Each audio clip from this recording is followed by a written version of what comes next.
සින්දු විරුදු කිරීම part 2. Tipper නම් වෙන්න එපා. මේක අහලා ආතලයක් ගන්න. ඉදිරිපත් කිරීම මරු ඩබලක් විරිදු කණ්ඩායම පිළියන්දල. කතා වස්තුව ලව් කරාට හොඳ වැඩේ. කලින් කොල්ලා චොර වුණා අලුත් කෙනා පොර වුණා. හැමදෙනාම එකයි කියලා තේරෙනකොට කොර වුණා. අපි දන්නේම නැතුව ආදරේ හින්දා ඉල්ලං කාලා සාලිය සෝකමාලා වගේ මුපෙමෙන් වෙලිලා.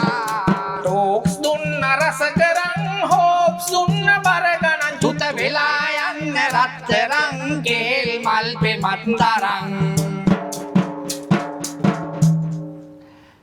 කුමාරිකාව කියනවා මට උඹේ පෙම එපා.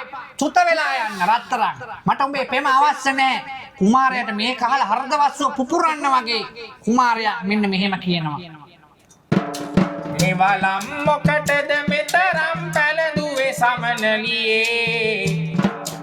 උස්සඩි පාවහන් යුගලයයි විසිවි ලොල්ලේ. මල් පෙටිවල පාට ගෑවේ ඉසියුම් මැලි දෙතොලේ. කොළඹ ගිහින් ඉගෙන ගත්තේ ඕවද මගේ කෙල්ලේ. කොළඹ ගිහින් ඉගෙන ගත්තේ ඕවද මගේ කෙල්ලේ. කුමාරයා කියනවා උඹ කොළඹ ගිහිල්ලා මේ සම්පූර්ණ චරිතය විනාශ කරන් තියෙන්නේ. උඹ කොළඹ ගිහිල්ලා එක එක විකාර කරන්නේ. මෙවලම් දාගෙන පාට දාගෙන විකාර කරන්නේ කියලා කුමාරිකාවට චෝදනා කරනවා. කුමාරිකාවේ චෝදනා දරා ගන්න බැරුව කුමාරිකාව යනවා කුමාරිකාවගේ ජීවිතය ගැන තීරණයක් ගන්න.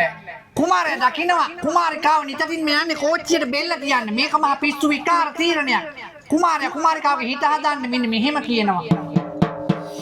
පෙරුම් පුරාගෙන ආසංසාරේ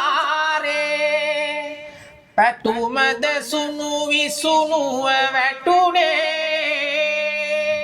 කාටද රිදුනේ කවුරුද හැඬුවේ.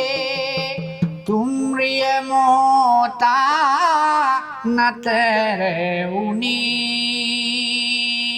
අනේ ඉතින් මේ කුමාරිකාව කෝච්චිය දෙසට දුවගෙන එනවා දකින්නවා කෝච්චියේ ඉන්න ඍෂිවරයෙක්. ඒ ඍෂිවරයා දන්නවා මේ කෝච්චියේ කුමාරිකාව හැප්පුණොත් මේ ආදර කතාව සුණු විසුණු වෙනවා කියලා. ඒ ඍෂිවරයා අර පටිය ඇදලා කෝච්චිය මොහොතකට නතර කරනවා. නතර කළා මෙන්න මෙහෙම කියනවා. මදුනාගල ආසේ දඟ කරන තරු ගනින්න. උණුදිය පොකුණ ළඟදි හැන්දෑවට මුණ ගැහෙන්න. උණුදිය පොකුණ ළඟදි හැන්දෑවට මුණ ගැහෙන්න. ජෝතිෂවරයා කියන උණුදිය පොකුණක් ගාවට එන්න අපි හම්බෙමු. නමුත් ජෝතිෂවරයාගේ අතීතයේ තියෙන්නේ කුමාරයාව උණුදිය පොකුණට තල්ලු කරලා කුමාරිකාව අයිති කරගන්න. කුමාරයාට මෙය වැටහිලා තරහ යනවා, කේන්ති යනවා, කිපෙනවා. ඔහු මෙහෙම කියනවා. තනමල් විල මල් පිපුණත් තානම් නීතියට.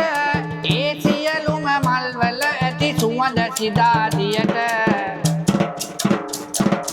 ඉරිමල් විය ඉඟි කෙරුවත් ඉඳුවර නීතියට. සිත් මල ලං කරන්න එපා ඇවිලෙන පාපයට. සිත් මල ලං කරන්න එපා ඇවිලෙන පාපයට. කුමාරයාට තේරෙනවා මේ ඍෂිවරයා කියන්නේ තනිකරම තෘෂ්ණාකාරයෙක් කියලා. ඍෂිවරයා තෘෂ්ණාකාරයා. ඍෂිවරයා හදන්නේ උණුදිය පොකුණට තමන්ව තල්ලු කළ කුමාරිකාව අයිති කරගන්න. කුමාරයාට මේ වැටහිලා කුමාරයා මෙහෙම කියනවා. අනේ උඹේ අම්මට